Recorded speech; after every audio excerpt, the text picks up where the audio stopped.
Anime Rayu नाम के एक लड़के की है जो कि एक ऐसी दुनिया में रीइंकार्नेट होता है जहाँ पे कि मैजिक एग्जिस्ट करता है।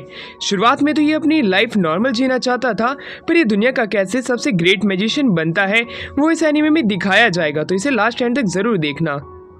एनिमे की शुरुआत एक जंगल को दिखाते हुए शुरू होती है। एक लड़का जिसका कि नाम रायू है वो एक कमरे के अंदर उठता है। वो पूरी जगह को नोटिस करता है कि ये खाली जगह है, सामने 2 किताब और एक खंजर रखा हुआ होता है। तभी वो उस घर के बाहर जाता है। दूर दूर तक सिर्फ उसे जंगल और पहाड़ ही दिखाई दे रहे होते हैं। वो हैरान था कि आखिरकार वो कहाँ पे है। वो अपना हाथ आगे करता है और तभी उसके अंदर वाटर मैजिक आ जाता है।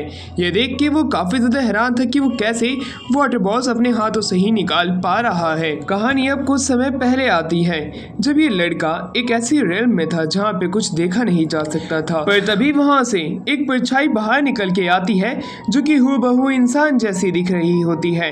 उसे देख के वो हैरान था। दोनों टेलीपैथी से बात करने लग जाते हैं। वो क्रिएचर कह रहा होता है कि तुम मर चुके हो अपनी असली दुनिया के अंदर, इसलिए तुम इस दुनिया के अंदर आए हो। काफी समय हो गया था, मैंने भी कोई इंसान नहीं देखा था। ये बात सुनते ही रायू खुद भी हैरान था, पर उसे याद आता है कि उसके सामने एक रोशनी चमकी थी और उसके बाद उसकी आंखें सीधा यहीं पे खुली है। तो उसे भी यकीन हो जाता है कि वो अपनी असली दुनिया में मर चुका है। उसके सामने खड़ा हुआ क्रिएचर खुद को एक एंजल बताता है और कहता है कि मैं तुम्हें एक दूसरी दुनिया में रीइंकार्नेट कर सकता हूँ। ये बात सुन के रायू से बताता है कि उसे एक नॉर्मल और एवरेज सी लाइफ जीनी है। जिसके ऊपर एंजल बताता है तो ठीक है, उस दुनिया के अंदर मैजिक एग्जिस्ट करता है जिसकी पूरी पॉपुलेशन के सिर्फ 20% ही लोग उस मैजिक का इस्तेमाल कर सकते हैं। तुम वाटर मैजिक के साथ काफ़ी ज़्यादा कंपैटिबल हो तो तुम वाटर मैजिक का इस्तेमाल कर पाओगे, और साथ ही में तुम्हें एक नॉर्मल सी लाइफ जीनी है तो तुम्हें जंगल के अंदर एक घर दिया जाएगा। उस घर को प्रोटेक्ट करने के लिए मैं एक बैरियर भी बना दूंगा। वहाँ पे तुम अपनी एवरेज सी लाइफ जी सकती हो लंबे समय तक के लिए। तुम्हें वहाँ पे खाना भी मिल जाएगा जो कि तुम्हारे आने वाले 2 महीनों तक के लिए पहले से ही स्टोर करके रखा जाएगा। साथ ही में तुम्हें उस दुनिया की नॉलेज के लिए कुछ बुक्स भी प्रोवाइड की जाएंगी जिससे कि तुम उस नई दुनिया के लिए जल्द ही तैयार हो जाओ। तुम्हारे लिए यहाँ पे कोई मिशन भी हमारे पास नहीं है, तो तुम अपनी लाइफ जैसे चाहो वैसे जी सकते हो। प्रेजेंट टाइम में आते हैं। रायू जो होता है उन वाटर बॉल्स को बड़े ही आसानी से मैजिक की मदद से बना पा रहा होता है। धीरे धीरे करके काफ़ी ज़्यादा समय बीतने लग जाता है और रायू का हाथ जो है वो मैजिक के अंदर काफ़ी ज़्यादा अच्छे तरीके से साफ हो रहा होता है। वाटर बॉल्स बनाने के लिए अब उसे ज़्यादा समय नहीं लग रहा था और वाटर बॉल्स पहले से बड़ी भी थी। अब वो अपने घर के अंदर जाता है अपनी बाकी की चीज़ें पूरी करने के लिए। बाथ टब के अंदर वो पानी भरता है अपने हाथ से और पूरे बाथ टब को भरने के बाद वो सोचता है क्यों ना मैं गर्म पानी से नहाऊं। वो अपना थोड़ी देर दिमाग चलाता है और अपने पूर्वजों की ही तरह वो आग जलाने की कोशिश करता है रखी हुई लकड़ियों से, पर शायद से वो चीज़ उसके बस की बात नहीं थी क्योंकि वो एक एडवांस जापान सिटी से था और वहाँ पर ये सब चीज़ें एक नॉर्मल चीज़ नहीं मानी जाती है। वो काफ़ी ज़्यादा दुखी हो चुका था क्योंकि उससे अब हीट जनरेट नहीं हो पा रही है। अब वो क्या करेगा, पर तभी उसे याद आता है और वो एक बकेट के अंदर पानी भरता है। उसके अंदर वो अपने मैजिक की मदद से वाटर के मॉलिक्यूल्स से खेलता है और आइस बनाने की कोशिश करता है और उसमें कामयाब हो जाता है। वो उस आइस का इस्तेमाल कुछ इस प्रकार करता है जैसे कि मैग्नीफाइंग ग्लास का। वो सनलाइट की मदद से उस लकड़ी के बुरादे को जला देता है। उसे अब फायर मिल चुकी थी। वो अपने पानी को गर्म करके नहाता है। उसे ये चीज़ काफ़ी ज़्यादा अच्छी लग रही होती है। इसी प्रकार उसने अब आइस भी बनानी सीख ली होती है। उसकी रात काफ़ी ज़्यादा अच्छी कटती है और उसे अब अलग अलग चीज़ें का सोचने का समय भी मिल जाता है।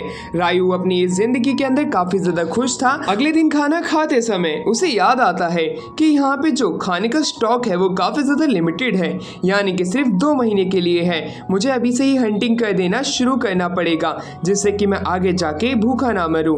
पर वो उसी समय ध्यान देता है कि इस घर के बाहर अभी तो प्रोटेक्टिव बैरियर है, इसी वजह से वो बचा हुआ है। उसे जल्द से जल्द मैजिक अभी जल्दी सीखना पड़ेगा मॉन्स्टर्स को हंट करने के लिए। वो ऐसा ही करता है। वाटर बॉल्स के अटैक उतने ज़्यादा पावरफुल नहीं थे जितने कि उसने सोचे थे। वो थोड़ी थोड़ी दूरी पे जाता है और काफ़ी सारे प्रोजेक्टाइल्स को छोटा कर देता है वाटर के, पर उससे भी ज़्यादा फर्क नहीं पड़ रहा था। वो काफ़ी ज़्यादा निराश हो जाता है कि आखिरकार मैं इन मैजिक की मदद से कैसे मॉन्स्टर्स को मार सकता हूँ। पर अगले दिन वो वापस से ट्राई करता है और आइस बनाने की कोशिश करता है। आइस बनाने में कामयाब हो जाता है, पर वो उन्हें हवा में लेके काफी समय तक नहीं रख सकता था। वो जैसे ही बनते वो नीचे गिर जाते। इस प्रकार रायू और उदास हो जाता है, पर वो कोशिश करना नहीं छोड़ रहा था। वो काफी सारी आइस एक ही बार में बनाने लग जाता है हवा के अंदर। धीरे धीरे करके उसका हाथ आइस मैजिक के अंदर भी साफ हो रहा था, जो कि उसने वाटर मैजिक से सीखा था। ऐसे ही करते करते अब वो हवा के अंदर कुछ समय तक क्रिस्टल्स को रख सकता था, जो कि आइस के बने हुए थे।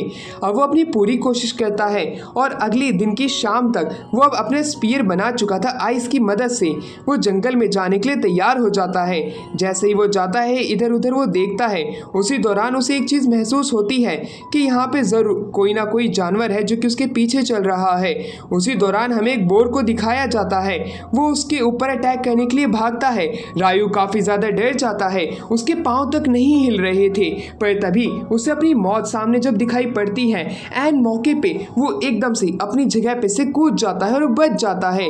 अब वो बहुत दूर जाके गिरता है फिसलते हुए, पर जैसे ही वो वापस से भागते हुए आता है रायू की तरफ, तो रायू जो होता है अपने वाटर मैजिक से एक आइस स्लाइड बना देता है, जिसकी वजह से वो बोर फिसल जाता है। फिसलते फिसलते वो रायू के पास आ रहा था, पर रायू ने आइस के स्पाइक्स भी बना दिए होते हैं। उन आइस स्पाइक्स से वो टकराता है। जैसे ही वो टकराता है वो मारा जाता है। रायू काफी ज्यादा हैरान और खुश भी था। हैरान इस बात से था कि उसने मौत को अपने कितने करीब से देखा, और खुश इस बात से था कि उसे एक वीक का मीट मिल चुका है। रात के समय जब वो अपने घर में खाना खा रहा होता है, उसके बाद में वो एक किताब उठाता है, जिसके अंदर वो मॉन्स्टर्स और एनिमल्स के बारे में पढ़ता है, जिसमें ड्रैगन्स के बारे में भी लिखा था। और वहीं उसे ये बात पता चलती है, बोर जो है वो सबसे कमजोर एनिमल माना जाता है पूरी फूड चेन के अंदर। और वहीं पे वो कुछ ऐसे मॉन्स्टर्स के बारे में पढ़ता है जो कि इंसानों को खत्म कर देते हैं, और ड्रैगन्स के बारे में भी, जिनसे फाइट करना नामुमकिन है, सिर्फ इनसे जान बचाई जा सकती है। पर इसी दौरान वो जैसे जैसे पन्ने पलट रहा होता है, एक पन्ना एक ऐसे मॉन्स्टर के बारे में आता है जिससे अगर तुम देख लेते हो तो तुम्हारी मौत पक्की है। ये पढ़ के रायू काफी ज्यादा हैरान होता है कि इस दुनिया में कुछ ऐसे भी मॉन्स्टर्स एग्जिस्ट करते हैं जिनसे इंसानियत फाइट नहीं कर सकती है। रायू ने इसी प्रकार पूरी रात जाग के वो पूरी किताब पढ़ डाली थी। अगले दिन वो जंगल की तरफ निकलता है और एक पेड़ पे से कुछ फ्रूट्स तोड़ के उन्हें खाता है। उसे वो काफी ज्यादा टेस्टी लगते हैं। अब वो अपनी आगे की जर्नी पे निकल चुका था। चलते चलते उसे एक हॉक दिखती है। वो हॉक जैसे उसे देखती है, उस पर अटैक करने के लिए झपट्टा मारती है, पर बड़ी आसानी से रायू उससे बच जाता है। अब रायू और उसकी आपस में फाइट शुरू हो जाती है जंगल के अंदर ही। वो हॉक जो होती है वो काफी ज्यादा पावरफुल थी और रायू को काफी ज्यादा दिक्कत हो रही होती है उस पर अटैक करने के लिए। पर जब हॉक सामने से आती है, तब हमारा रायू अपने स्पीयर का इस्तेमाल करते हुए उसकी आंख को थोड़ा सा इंजर्ड कर देता है। हॉक समझ चुकी थी कि रायू कोई बच्चा नहीं है। वो बड़ी जल्दी उड़ती है और अपनी एक इंजर्ड आंख को लेके वहां से चली जाती है। रायू को मारने वो फिर कभी आएगी। रायू जंगल के अंदर भटक चुका था और शाम हो चुकी थी। अब वो इधर उधर घूमता है। घूमते घूमते उसे नदी किनारे एक आकृति दिखाई देती है। वो आकृति के जब पास जाता है, वो देख के काफी ज्यादा हैरान था। ये तो सरकटा है जिसके पास में एक घोड़ा भी है। ये देख के वो काफी ज्यादा हैरान था, पर वो वहां से निकल जाता है। जंगल के अंदर ही एक जगह सो जाता है। सुबह के समय वो जंगल के अंदर घूमते घूमते अपने घर की तरफ जा रहा था। काफी सारे उसे मॉन्स्टर्स दिखाई पड़ते हैं। उन्हें खत्म करते हुए वो घर के पास आता है। अपनी मैजिक प्रैक्टिस वो चालू कर देता है और वो पहले से काफी ज्यादा पावरफुल हो चुका था। अब वो वापस से उसी ही जंगल के अंदर जाता है, उसी ही नदी किनारे पास जाता है और उस सरकटे से फाइट करने के लिए आ जाता है। सरकटे से वो काफी दिनों से फाइट कर रहा होता है। सरकटा जो होता है हमेशा उससे फाइट करता है और उसे हमेशा ही हरा देता है, पर कभी वो उसे मारता नहीं था। ऐसा लगने लग जाता है जैसे कि वो रायू को ट्रेनिंग दे रहा है।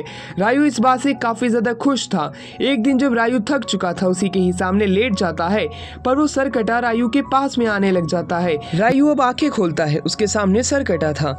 सरकटा उसे अपनी स्वॉर्ड देने के लिए हाथ आगे करता है। रायू भी बड़ी ही प्यार से उसकी वो स्वॉर्ड ले लेता है और वो सरकटा पानी के पास जाता है और वहां से गायब हो जाता है। इसी प्रकार रायू की जिंदगी आगे बढ़ती है। जंगल के अंदर वो एक जगह पे आता है जो कि एक खुला प्लेटफॉर्म था।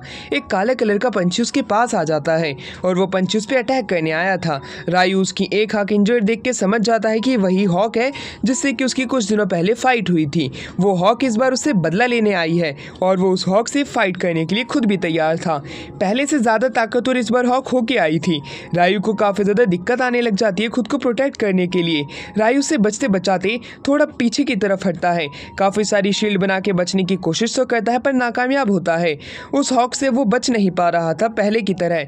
रायू काफ़ी ज़्यादा आश्चर्यचकित हो गया था। आइस मैजिक का इस्तेमाल करता है और उस पंछी से यानी कि हॉक से हेड ऑन फाइट करता है। जैसे ही वो हॉक उसके पास आती है वो अपनी स्वॉर्ड से उसे काट देता है। इस प्रकार उसने उस हॉक को हरा दिया होता है।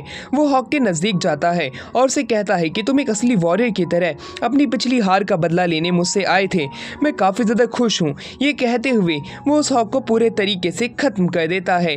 हॉक उसी दौरान वहीं पे मारी जाती है। वहीं रायू इस बात से खुश था कि उसने एक अच्छे से और ताकतवर ओपोनेंट को बड़ी ही आसानी से हरा दिया। इस बात से वो थोड़ा बेफिक्र हो ही रहा था कि उसी दौरान उसे एक आवाज़ आती है जो कि एक ड्रैगन की थी। वो ड्रैगन जंगल के अंदर घूमते घूमते रायू के पास आता है और रायू उसे देख के काफ़ी ज़्यादा हैरान था क्योंकि उसने पहली बार अपने सामने एक ड्रैगन देखा था। और इसी दौरान वो ड्रैगन कहता है, लड़के तूने किसी ब्लैक हॉक को देखा था जो कि इसी ही जंगल के अंदर घूम रहा है। रायू से बताता है कि उसने उसे मार दिया है।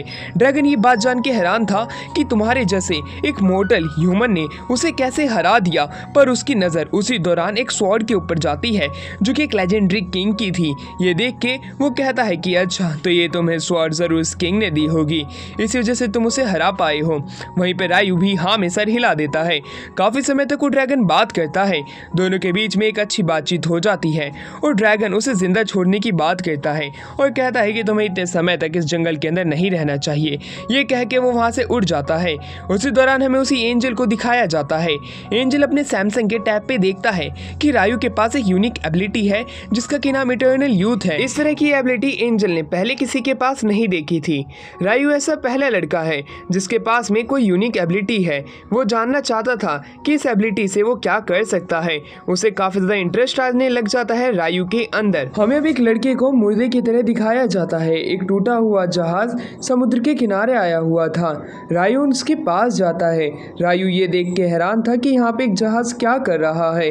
वो वहाँ पे काफी सारे लोगों को नोटिस करता है, एक एक के पास जाता है। उसे पता चलता है कि ये सभी मर चुके हैं, पर तभी उसका ध्यान एक आवाज पे जाता है जो कि एक आदमी की तरफ से आ रही थी। चेक करने पे पता चलता है कि वो आदमी अभी भी जिंदा होता है। कुछ समय पहले अब हम कहानी पे आते हैं। वो आदमी एक जहाज से जा रहा होता है पर जहाज के ऊपर एक सी क्रिएचर अटैक कर देता है जिसकी वजह से जहाज टाइटैनिक की तरह दो हिस्सों में टूट जाता है। सभी लोग समुद्र के अंदर डूब जाते पर ये किनारे के काफी ज्यादा पास था इसलिए तैरते हुए किनारे पे आ जाते हैं। सही समय पे इसे रायू भी मिल जाता है जो कि इसे वहां से उठा के घर में ले आता है। रायू ने इसकी जान बचा ली होती है। अब उस लड़के का नाम एबल होता है। एबल खड़ा होता है और खुद को एक नए कमरे में पाता है। ये देख के वो हैरान था। वो वहां से बाहर निकलता है और एक गार्डन को देखता है जिसके बीच में स्टोन की प्लेट से बना हुआ रास्ता था। तभी घर के अंदर से रायू बाहर निकल के आता है। रायू को देख के वो समझ जाता है कहीं ये यहीं का आदिवासी तो नहीं है, पर इसके घर बनाने की टेक्निक और बाकी चीजें देख के ये समझ चुका था कि नहीं, ये वो लोग नहीं है जो कि मैं समझ रहा हूँ। एबल जानना चाहता था कि आखिरकार ये बिना कपड़ों के क्यों है। वो इसे ये सवाल पूछने जा ही रहा था पर उसका फर्स्ट इंप्रेशन गलत बैठ जाता। इस वजह से वो खुद को इंट्रोड्यूस कराता और खुद का नाम एबल बताता है और उसे कहता है कि तुम्हारा शुक्रिया जो कि तुमने मेरी जान बचा ली। जिसके ऊपर रायू से बताता है कि मैंने तुम्हारी जान नहीं बचाई है, मैं तो सिर्फ तुम्हें घर के अंदर तक लेके आया हूँ और जो तुमने रिकवरी की है वो तुम्हारी खुद की है, मतलब कि तुमने अपनी जान खुद ही बचाई है। उसकी इस तरह की बात सुन के एबल समझ जाता है कि रायू जो लड़का है वो काफ़ी ज़्यादा हम्बल पर्सन है। उसके बाद में रायू उससे जानना चाहता था कि आखिरकार वो कहाँ से आया है और कहाँ जाना चाहता है, पर एबल के पेट के अंदर से आवाज़ आती है। वो काफ़ी दिनों से भूखा था और वो डायरेक्ट भी नहीं पूछ सकता था खाना खाने के लिए। इसी वजह से रायू को आगे बढ़ना पड़ता है। उससे वो पूछता है क्या तुम खाना खाना चाहते हो, जिस पे एबल और वो दोनों एक डेस्क पे बैठते हैं और खाना खाने लग जाते हैं। वहीं एबल खाना खाते हुए पूछता है कि आपने कपड़े क्यों नहीं पहने हैं, क्या आसपास में कोई टाउन नहीं है। जिस पर रायू बताता है कि मेरे पास वो कपड़ा नहीं है और ना ही मेरे पास सुई और धागा है जिससे कि मैं कपड़े खुद के लिए बना सकूं। जिस पर वो पूछता है कि आसपास में आप टाउन में में क्यों नहीं गए। पर तभी उसे ध्यान आता है कि ये जंगलों के अंदर रह रहा है, इसलिए इसे टाउन के पैसे इसके पास होंगे नहीं।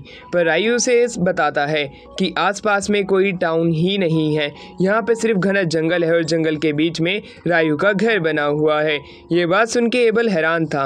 वहीं दूसरी तरफ वो दोनों खाना खाते हुए आपस में काफी देर तक बात करते हैं। एबल उससे पूछता है कि वो इतने दिनों से कैसे जिंदा था, जिसके ऊपर रायू अपना मैजिक उसे दिखाता है जो कि वाटर का था। ये देख के एबल हैरान था।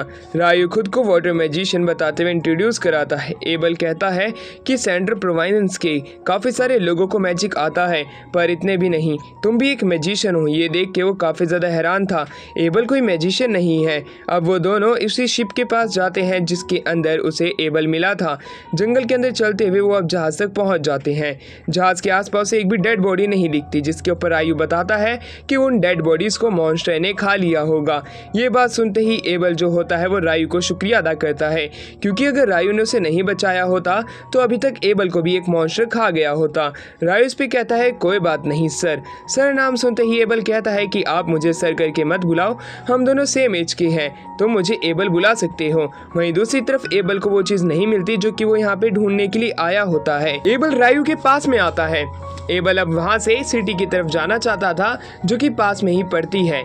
वो उसके लिए रायू को मनाने की कोशिश करता है, पर उसे डर लग रहा था कि रायू उसके साथ चलेगा या नहीं चलेगा।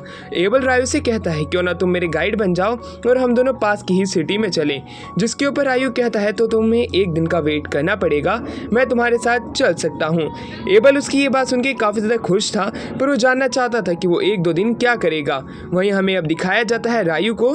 रायू आसपास की चीज़ों को थैंक यू कहता है और जंगल के अंदर निकल जाता है। रात के समय वो वापस से सरकटे से मिलता है और उसे बताता है कि वो एक लॉन्ग जर्नी के लिए जा रहा है, पर वो जल्द ही वापस आ जाएगा। उससे पहले वो सरकटे से एक बैटल करना चाहता था स्वॉर्ड फाइट के अंदर। सरकटा भी मान जाता है और दोनों के बीच में फाइट शुरू हो जाती है।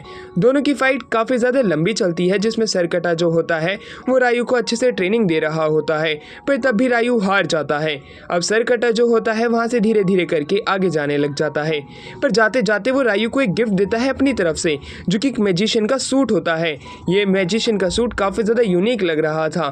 अगले दिन रायू वही सूट पहन के एबल के साथ में निकल जाता है जंगल के अंदर अपनी जर्नी के लिए। जंगल के अंदर घुसते ही उन्हें एक वाइल्ड बोर मिल जाता है। वो उनके ऊपर अटैक करने के लिए आ रहा था, पर एबल आगे था। वो अपनी स्वॉर्ड की मदद से उस वाइल्ड बोर के ऊपर अटैक करने के लिए आगे जाता है। रायू उसकी मदद करना चाहता था, पर वो उसे एक ही अटैक में खत्म कर देता है। रायू ये देख के हैरान था।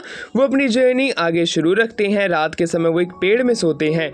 अगले दिन जंगल पार करते हुए उन्हें कुछ लिजार्ड्स मैन भी दिख जाते हैं। लिजार्ड्स मैन वहाँ पे बातचीत कर रहे थे। उन्हें डर था कि अगर उनके बीच में गए तो वो मारे जाएंगे, क्योंकि लिजार्ड्स मैन जो होते हैं वो ताकतवर मॉन्स्टर की स्पीशीज है। वो इस बार अपना रास्ता बदल के दूसरी तरफ से जा रहे होते हैं, पर तभी रायू को अपनी स्किल्स से पता चल जाता है कि आसपास में काफ़ी सारे एनिमीज हैं जो कि उन्हीं की ही तरफ आ रहे हैं। वो एबल को कहता है कि तुम मेरे पीछे आ जाओ, यहाँ पे काफ़ी सारे एनिमीज आने वाले हैं। पर एबल जानता था कि रायू जो है बिना मैजिक स्टाफ के कुछ भी नहीं कर सकता है, ना ही वो मैजिक का इस्तेमाल कर पाएगा। रायू पीछे हट जाने से मना कर देता है, खुद आगे रहता है। लिजार्ड्समैन जैसे ही आते हैं वो अपनी आइस मैजिक का इस्तेमाल करता है और उन सभी को खत्म कर देता है। ये देख के एबल हैरान था कि इसने एक ही अटैक में सारे के सारे मॉन्स्टर्स को खत्म कर दिया, जो कि 1 घंटे का काम था उसने कुछ चंद सेकंड में कर दिया।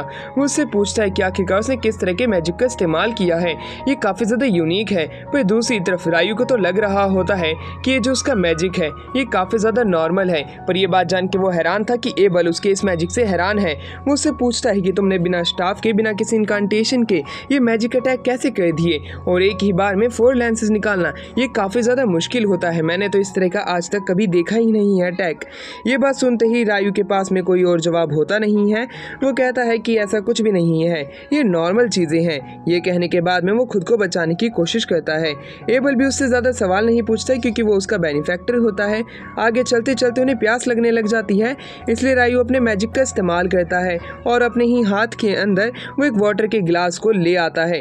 ये देखने के बाद में वो और भी ज़्यादा हैरान था कि वो इस तरह की ट्रिक कैसे कर पाता है। एबल खुद को रोक नहीं पाता और उससे पूछता है कि आखिरकार तुमने ये कैसे किया। रायू तुम मुझे बता दो, मैं किसी को नहीं बताऊंगा। रायू बताता है कि सिर्फ मैं चीज़ें इमेजिन करता हूँ, मेरी इमेजिनेशन से ही ये मैजिक बनने लग जाता है। ये बात सुन के एबल काफ़ी ज़्यादा हैरान था। अब आगे चलते चलते चलते उनकी जर्नी काफ़ी ज़्यादा लंबी पड़ जाती है। इस बार एबल जो होता है उसे एक सिटी का कॉइन दिखाता है। पहली बार रायू ने अपने हाथ में एक कॉइन पकड़ा था इस दुनिया का, वो काफ़ी ज़्यादा हैरान था। एबल ऐसा रिएक्शन देख के रायू के फेस पे उसे बताने लग जाता है कि इस दुनिया के अंदर, इस कॉन्टिनेंट के ऊपर काफ़ी तरह के किंगडम्स है। किंगडम ऑफ नाइटली के अंदर सिटी लोन आती है जिसका कि ये कॉइन है। इसी प्रकार और भी तरह की सिटीज़ भी हैं जिसके अंदर अलग अलग तरह के और भी टाउन्स आते हैं। और जिधर ये जा रहे हैं उधर 3 मेजर सिटीज़ हैं जिसके अंदर से टिबुहा भी एक सिटी है। ये नाम सुनते ही उसके मुंह पे एक अलग सा ही रिएक्शन आता है, नेगेटिव टाइप का। एबल उससे पूछता है क्या वो पहले कभी वहाँ गया है, जिसके ऊपर रायू बताता है नहीं, मुझे नाम काफ़ी ज़्यादा अजीब लगा और मुझे अच्छा नहीं लगा। जिसके ऊपर एबल बताता है तो अच्छी बात है, वैसे भी हम उधर जा भी नहीं रहे हैं। वो सिर्फ डंजन्स के बारे में भी बात करता है। बात करते करते वो प्लेन मैदान में आ जाते हैं। जैसे ही वो वहाँ पे जाते हैं एक स्टोन का अटैक उनके आके लगता है, आसपास में स्टोन हिलने लग जाते हैं। रायू उन स्टोन से बचता है। एबल समझ जाता है कि वो लोग गोलम की फील्ड में आ चुके हैं। जितने भी स्टोन होते हैं वो एक अलग ही स्ट्रक्चर लेने लग जाते हैं। एबल उन पे अटैक करने जाता तो है वो, पर खुद को वापस से हील कर लेते हैं। इसी वजह से रायू जो होता है आइस के बड़े बड़े क्यूब्स उनके ऊपर फेंक देता है जिनका कि वजन टन्स के अंदर होता है, जिसकी वजह से वो गोलम वापस से खड़े नहीं हो पाते। वो एक बड़े से गोलम के पास में जाते हैं जो कि उल्टा लेटा हुआ था, वो खड़ा नहीं हो सकता था। उसके अंदर जो कोर थी वो काफ़ी ज़्यादा बड़ी थी। ये लूट करने के लिए उनके पास सही मौका था, इसीलिए एबल जो होता है उसकी उस कोर को निकाल लेता है। अब उनका ध्यान बाकी के गोलम्स के ऊपर भी जाता है, पर वो लोग तो उन आइस के क्यूब्स के नीचे दबे हुए हैं और वहाँ से वो निकल भी नहीं पा रहे हैं। इसका मतलब है कि वो अभी उनको लूट नहीं सकते हैं, सिर्फ ये लूट उनको इसी से ही मिलेगी। अब वो अपनी जर्नी को आगे शुरू रखते हैं। अब वो एकदम से देखते हैं एक मॉन्स्टर जो कि सो रहा होता है, उसके ऊपर काफ़ी सारे वेरन आके अटैक करने लग जाते हैं। और वो जैसे ही उसके ऊपर अटैक करने वाले थे वो मॉन्स्टर खड़ा होता है और उनसे फाइट करने लग जाता है। अब वहीं पे एबल कहता है कि हमें इनके बीच में नहीं जाना चाहिए वरना हम मारे जाएंगे। रायू तो उनसे फाइट करना चाहता था, पर वो दोनों दूर खड़े देखते हैं कि कैसे उस मॉन्स्टर ने एक ही बार में सभी वेरन को मार दिया होता है। अब वो रात के समय एक जगह पे कैंप साइट बिछाते हैं और वहाँ पे वो सोने के लिए निकल जाते हैं। सोते सोते वापस से डंजन्स के बारे में बात चलती है कि वो एक ऐसी जगह होती है जिसके अंदर मॉन्स्टर होते हैं और वहाँ पे हम लोग खजाने को हंट कर सकते हैं। ये बात सुनते ही रायू उसे हंट करना चाहता था। एबल रायू को खुशखबरी देते हुए बताता है कि जिस सिटी की तरफ वो बढ़ रहे हैं, जहाँ पे कि एबल को उसके दोस्त मिलने वाले हैं, उसी सिटी के अंदर उन्हें डंजन मिलेंगे। ये बात सुन के रायू काफ़ी ज़्यादा हैरान और खुश भी था कि एबल ने उसे अच्छी न्यूज़ दी है। एबल साथ ही में ये भी बताता है कि डंजन के अंदर उसे रिवॉर्ड्स भी मिल सकते हैं। वो जितना जल्दी उन्हें क्लियर करेगा और जितने खतरनाक बॉसेस को मारेगा उसी प्रकार के उसे रिवॉर्ड्स भी मिलेंगे। ये बात सुन के रायू और भी ज़्यादा खुश था। रायू से इंतज़ार नहीं हो रहा था कि वो कब तक सिटी तक पहुँचेंगे। धीरे धीरे करके वो माउंटेन्स के पास आने लग जाते हैं। वहाँ पे काफ़ी ज़्यादा ठंड थी क्योंकि वो नॉर्थ की तरफ जा रहे थे। एबल उससे पूछता है कि सिटी अभी और कितनी ज़्यादा दूर पड़ेगी। अब वहीं रायू को ये बात याद आती है कि कैसे ड्रैगन ने बताया था नॉर्थ के ही पास में एक सिटी है, इसीलिए वो नॉर्थ की तरफ ही बढ़े जा रहे होते हैं। अब वो उसे ये तो नहीं बता सकता है कि उसे ये बात ड्रैगन ने बताई थी, इसलिए वो उसे ये चीज़ कह देता है कि बस मुझे पता है कि नॉर्थ की तरफ एक सिटी है और उसी की ही तरफ वो बढ़ते जा रहे होते हैं। एबल जो होता है वो इधर उधर देखता है। अभी तक उन्हें यहाँ पे जितने भी मॉन्स्टर्स मिले थे वो सारे के सारे हाई रैंकिंग के मॉन्स्टर थे। ये बात जान के वो हैरान था, पर तभी उनके पास में एक पक्षी आ जाता है जो कि काफ़ी ज़्यादा बड़ा था, पर उसे वो लोग मीट का पीस दे देते हैं। इसलिए वो पंछी बिना कुछ उन्हें नुकसान पहुँचाए वहाँ से निकल जाता है। रायू एबल की इस तरह की टेक्निक देख के काफ़ी ज़्यादा हैरान था। अब वो बर्फ़ के पहाड़ के पास आ जाते हैं, पर उनके पास अच्छे कपड़े थे तो वो ठंड से बचे हुए थे। धीरे धीरे करके एबल अब उससे काफ़ी चीज़ें पूछने लग जाता है कि तुम इस जंगल में कितने दिनों से हो, यहाँ पे तुम क्या कर रहे हो।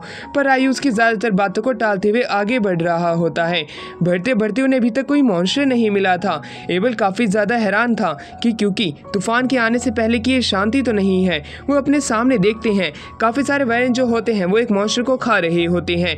एबल उनसे फाइट नहीं करना चाहता था क्योंकि अगर उन्होंने उनसे फाइट की तो उनके ऊपर भी थोड़ी इंजरीज आ सकती हैं। पर रायू जो होता है उनसे फाइट करना चाहता था। वो एबल को बताता है कि अगर हमने अभी फाइट नहीं की तो हम बाद में क्या ही फाइट करेंगे। अगर हमें ताकतवर बनना है और मॉन्स्टर से नहीं डरना है तो अब हमें फाइट करनी ही पड़ेगी। अभी इस समय वो ज़मीन पे हैं तो हम उन्हें ख़त्म कर सकते हैं अगर हम उन पे अभी अटैक करते हैं। ये बात सुन के एबल के अंदर मोटिवेशन आ जाता है। वो भी उनके ऊपर अटैक करने के लिए आगे निकलता है। एबल जो होता है वो ये देख के हैरान था कि रायू ने एक ही बार में उन दोनों मॉन्स्टर के ऊपर अटैक कर दिया। और वहीं दूसरी तरफ कुछ और मॉन्स्टर जो कि हवा में उड़ रहे थे वो भी अटैक करने के लिए आते तो हैं, पर रायू उन्हें अपनी आइस मैजिक से खत्म कर देता है। उन्हें खत्म करने के बाद में रायू कहता है कि आधे से ज्यादा मॉन्स्टर खत्म हो चुके हैं। वो उनकी कोर को सारी की सारी उठा लेते हैं। अब वो लोग और फाइट नहीं करना चाहते थे। एबल ये कहता है, पर सामने से कुछ मॉन्स्टर्स उड़ते हुए आ रहे होते हैं। एबल उनसे फाइट करने के लिए तैयार था, पर रायू कहता है, एबल अभी तो तुमने कहा था कि तुम फाइट नहीं करना चाहते हो। पर एबल बताता है वो जो वाइब्रेन है जो कि सामने से आ रहे हैं, हमें उसी ही रास्ते पे जाना है, तो अब हमें उनसे फाइट करनी ही पड़ेगी। कुछ समय तक फाइट चलती है और वो लोग अब अपने डेस्टिनेशन के पास में पहुंच जाते हैं।